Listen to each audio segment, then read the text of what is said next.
दोस्तों देश की सबसे बड़ी कंपनी रिलायंस इंडस्ट्री ने हाल के दिनों में अपने अनाउंसमेंट में काफ़ी जानकारियों को छुपाया है। हालांकि इसमें कोई कानूनी अपराध नहीं है, पर निवेशकों के लिए खास मायने रखता है, क्योंकि इन्हीं जानकारियों के आधार पर निवेशक कंपनी के वैल्यूएशन, फ्यूचर बिजनेस ग्रोथ जैसी चीज़ों को देख सकते हैं और निवेश करते हैं। दोस्तों कुछ एनालिस्ट का कहना है कि रिलायंस इंडस्ट्री को ट्रांसपेरेंसी प्रैक्टिस के लिए अपनी कमिटमेंट दिखानी चाहिए, क्योंकि अब निवेशक भारत की सबसे कीमती प्राइवेट सेक्टर की कंपनी में अधिक दिलचस्पी दिखा रहे हैं। गौरतलब है कि रिलायंस इंडस्ट्री ने हाल की तिमाहियों में यानी क्वार्टर्स में कुछ जानकारियों का खुलासा करना बंद कर दिया है और इससे बहुत सारे एनालिस्ट हैरान हैं। रिलायंस इंडस्ट्री ने जिन जानकारियों का खुलासा नहीं किया है उसमें पिछले कुछ क्वार्टर के जियो मार्ट पर खर्च, जियो प्लेटफॉर्म लिमिटेड से इंफ्रास्ट्रक्चर इन्वेस्टमेंट ट्रस्ट को पेमेंट करना, सेगमेंट लेवल पर रिटेल रेवेन्यू और ब्याज देने से पहले की कमाई का भी खुलासा नहीं किया गया है। और तो और दोस्तों, निवेश और ग्रॉस रिफाइनिंग मार्जिन पर भी कंपनी ने कोई खुलासा नहीं किया है। जेपी मॉर्गन ने 3 फरवरी को एक नोट में कहा कि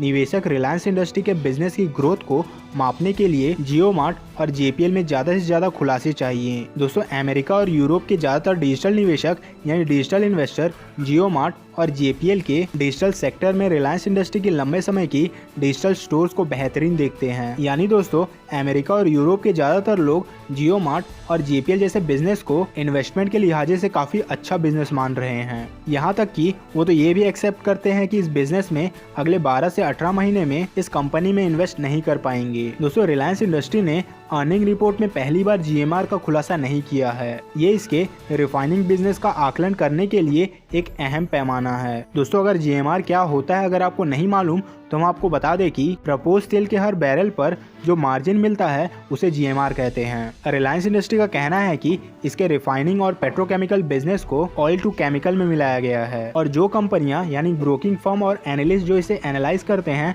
वो बिल्कुल हैरान हैं। ब्रोकिंग फर्म का अपनी रिपोर्ट में कहना है कि ट्रांसपेरेंसी का लेवल सभी बिजनेस में गिरा है। रिलायंस इंडस्ट्री ने जीएमआर जैसी अहम पैरामीटर की पूरी तरीके से रिपोर्टिंग बंद कर दी है। रिपोर्ट में कहा गया है कि इस तरह रिलायंस इंडस्ट्री ने रिटेल का टर्नओवर ब्रेकडाउन देना भी बंद कर दिया है। दोस्तों रिलायंस इंडस्ट्री ने अपने बिजनेस की प्लानिंग या आप इसे स्ट्रेटेजी भी कह सकते हैं उसे बदल दी है। दोस्तों रिलायंस इंडस्ट्री अपने ग्रोथ के लिए अपने रिफाइनिंग और मार्केटिंग के साथ पेट्रोकेमिकल बिजनेस पर भरोसा कर रही थी, लेकिन अब ये अपने कंज्यूमर बिजनेस, टेलीकॉम और रिटेल बिजनेस को आगे बढ़ा रहा है। एक एनालिस्ट ने कहा कि संकट के दौरान यानी कोरोना वायरस के दौरान रिलायंस इंडस्ट्री के कारोबार काफी बुरी तरीके से प्रभावित हुए हैं। दोस्तों ऐसा लगता है कि कंपनी का कारोबार जब एक बार फिर से रफ्तार पकड़ेगा तो ये सारी जानकारी देना शुरू कर देंगे। और दोस्तों यही रीजन है कि रिलायंस इंडस्ट्री के शेयर प्राइस ज़्यादा नहीं बढ़ रहे हैं और फॉरेन इन्वेस्टर ने भी रिलायंस इंडस्ट्री में इसी वजह से हिस्सेदारी भी घटाई है। तो दोस्तों ये थे कुछ अपडेट